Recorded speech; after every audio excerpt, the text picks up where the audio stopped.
Effectivement, on comprend bien cette logique de flux.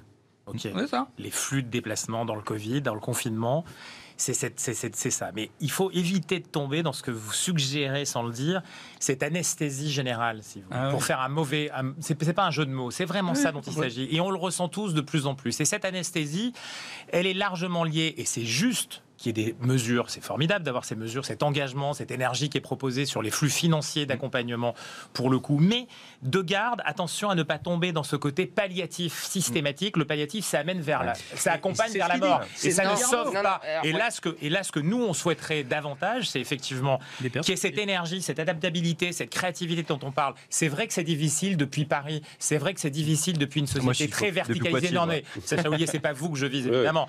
Mais cette idée-là, qu'on voit à tous les niveaux, quand vous constatez qu'une cellule de catastrophe, ça marche pas, c'est cette dynamique d'initiative, d'inventivité. L'autre fois, je parlais de BPI. Pourquoi on en reste à 10 projets qui sont traités avant? On tue l'innovation dans l'élaboration de la décision, alors que là, il faudrait que BPI dise, moi j'en prends 1000. Comme on le fait aux États-Unis, comme on le fait en ce moment en Allemagne, je prends 1000 risques. Pourquoi? Parce que 1000 risques là-dessus, c'est quoi? C'est que 1000 capacités de communication, 1000, et plutôt de travailler dans l'anesthésie. Moi, je voudrais, pour aller dans ce sens, je voudrais vous